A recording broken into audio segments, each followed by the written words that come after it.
Salut Pauline, bienvenue dans cette première édition des vidéos les SCPI by Anaxago. Tu es la directrice du développement et du marketing pour la société de gestion Alderan, qui a notamment une SCPI dédiée à la logistique, un secteur qui a le vent en poupe ces dernières années. On est ravis d'en discuter avec toi ce matin.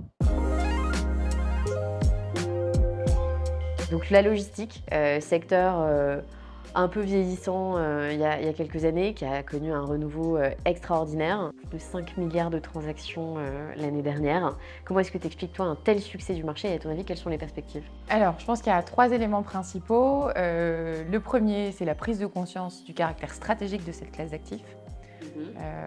Le second, c'est que je pense que les investisseurs ont compris que c'était une classe d'actifs qui était à la fois différenciante, porteuse et rentable.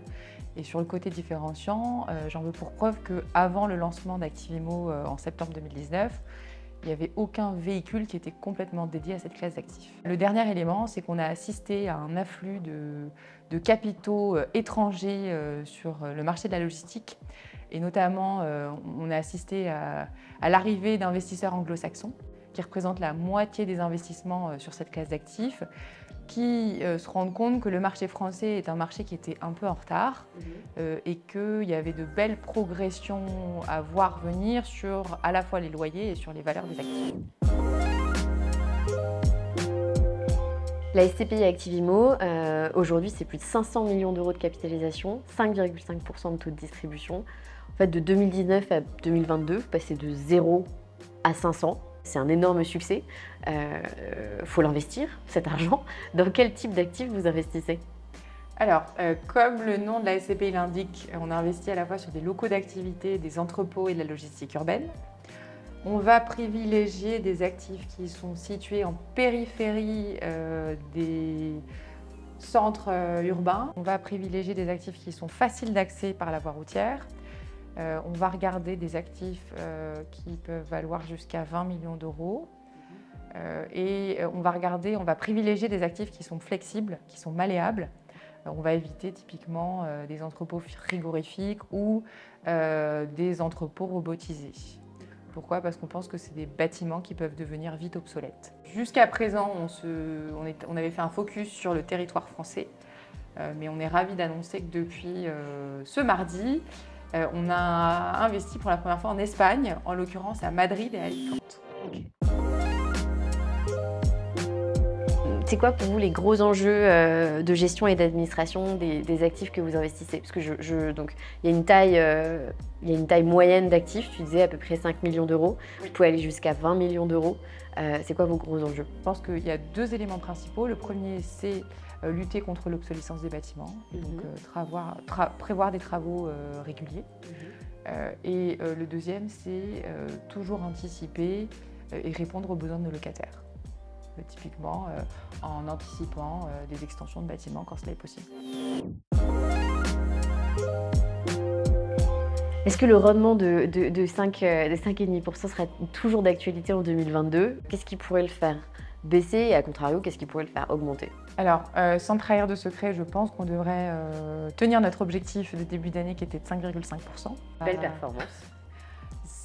On trouve aussi que c'est une belle performance compte tenu d'un marché de la logistique qui était extrêmement tendu et des taux de rendement immobiliers sur cette classe d'actifs qui ont énormément baissé. Donc c'est déjà nettement supérieur au taux de rendement prime sur cette classe d'actifs, qui sont plutôt de l'ordre de 3%, je le rappelle. Donc, qu'est-ce qui pourrait le faire augmenter? Qu'est-ce qui pourrait le faire baisser? Ce qui pourrait le faire augmenter, c'est soit une remontée des taux de rendement immobilier due à une hausse des taux d'intérêt. On voit disparaître pas mal d'acteurs qui achetaient à crédit, et qui faisaient monter parfois un peu artificiellement les prix sur cette classe d'actifs. Le deuxième élément, ce serait une augmentation des loyers plus importante que celle qu'on avait anticipée, notamment grâce à l'inflation. Enfin, grâce ou à cause de l'inflation. Et qu'est-ce qui pourrait le faire voir baisser? Eh bien, ce serait plutôt une baisse des taux de rendement immobilier et donc une appréciation toujours plus importante de la valeur de ces actifs-là. Mais on ne privilégie pas ce scénario-là pour l'instant. Des fois, je te pose la dernière question qui est un sujet qui me tient particulièrement à cœur chez Alexago. On sélectionne très peu de SCPI aussi parce qu'on souhaite investir dans des choses qui sont à la fois dans l'air du temps et qui ont un impact positif. L'impact, c'est ultra large. Chez nous, c'est plutôt une définition du bon sens. Alors, quelle est, vous, votre politique d'impact chez Alderan? Alors, on a un credo chez Alderan, c'est construire la logistique durable de demain. Alors, ça veut dire quoi? Ça veut dire que lorsqu'on fait l'acquisition d'actifs, notamment pour Activimo, qui est labellisé ISR, eh bien, ça veut dire qu'on s'engage à respecter 3 types d'objectifs.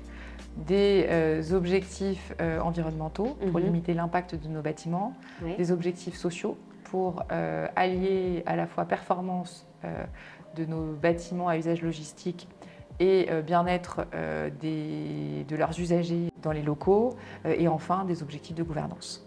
Okay.